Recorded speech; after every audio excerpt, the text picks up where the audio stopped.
যখন আমি উত্তর দিনাজপুর যাব বলে ঠিক করেছিলাম, তখন আমার বান্ধবী বলেছিল তুই তো আসবি, সাথে ভাইকে নিয়ে আসবি। যেহেতু ভাইয়ের সামনে বিশেষ দিন, তো ও চেয়েছিল ভাইকে নিজের হাতে রান্না করে আইবুড়ো ভাত খাওয়াবে। তো ওর এই ইচ্ছাটাকে কিভাবে ফেলে দিই বলো? ওর ইচ্ছে যখন হয়েছে ভাইকে খাওয়াবে, অবশ্যই নিয়ে যাব, এই কথা ওকে দিয়েছিলাম। আর দেখো, আমরা তো উত্তর দিনাজপুর চলেও গেছিলাম, ঘুরে এসেছি। আর ভাইয়ের কিন্তু খুব সুন্দরভাবে ওখানে আইবুড়ো ভাত সেলিব্রেশন হয়েছে। তোমরা তো দেখতেই পাচ্ছ কত রকমের রান্না করেছে ও।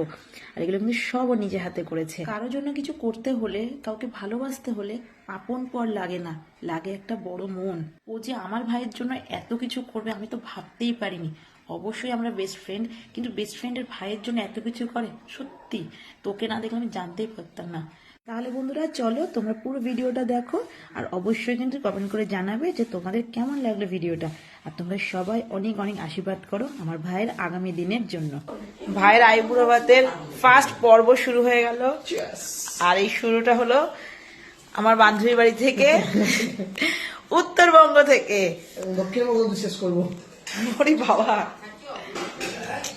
তুই কার বাড়ি এসছিস আইবুড়ো ভাত খেতে? দিদির বাড়ি। তো এই যে দিদি চলে এসছে।